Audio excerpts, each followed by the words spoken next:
So, you recorded with Kara Morgan for us. Do you want to tell us a little bit about the repertoire that you chose? Sure. One of the things I love doing the most is curating programs. And it's so interesting. Like, as a collaborative pianist, we don't often get the chance to do that. Um, More of the time, what happens is people bring projects to us, which I love because it keeps things so diverse. Um, but I also love getting the chance to do it just with a totally blank slate. So Kara and I like had a totally blank slate, the two of us going into this project. We knew we wanted to do like art song that was kind of underrepresented. But I also wanted to approach it with this idea of doing underrepresented art song with like more kind of standard art song or composers instead of trying to make it like the separation. Because I feel like the two can very much coexist in the same program and it can still be a lovely program. And so we actually curated the program together, me and Kara, from the beginning, which was really fun.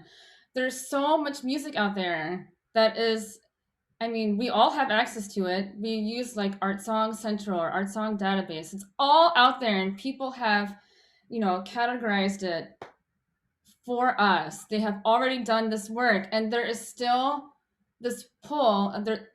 There are many reasons why that we don't have to get into necessarily, but there is still this pull to do standards and to do the same things over and over. Even like within the realm of underrepresented music, we still find like the same or like similar pieces that people have gravitated towards, maybe because there's already a recording that they could work from out there. I don't know. Um, so we knew we wanted to kind of do this array of composers that were kind of new to us.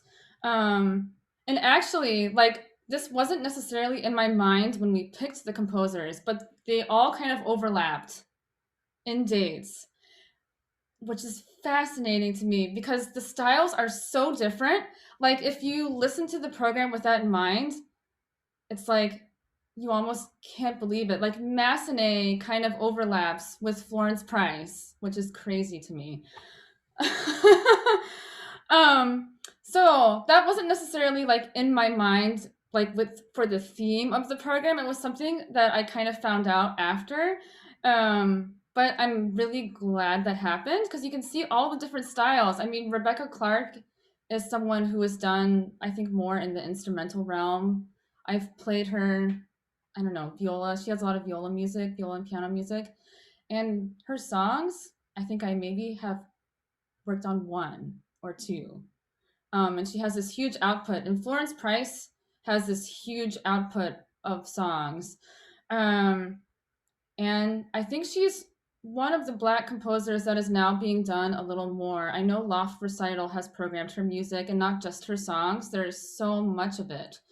Um, but still, like, it's, in an academic program, the fact that like more of this music is not done or even, you know, not talked about beyond kind of like the footnotes in a class is really a disservice to people.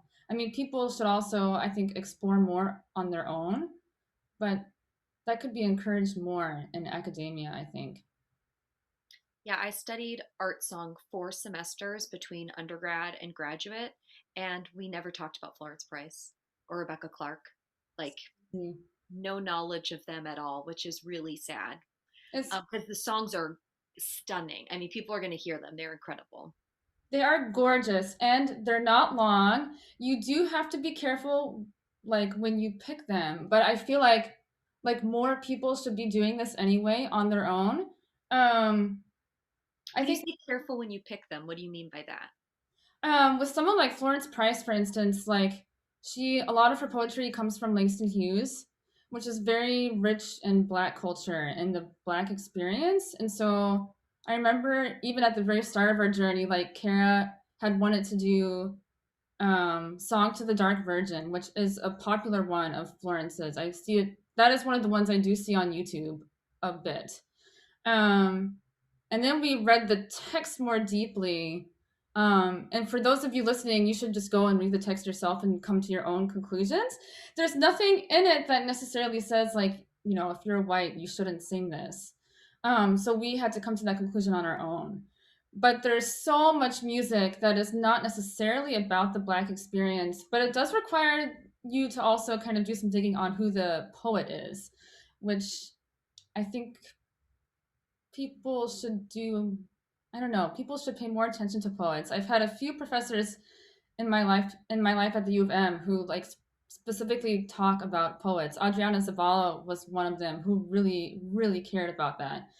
um but especially for modern music, like if you want to explore more Black composers, I don't know, transgender, like there's all kinds of, of music out there. You do need to be more mindful of the poet as well and the kind of experience that they are singing about when you pick that music.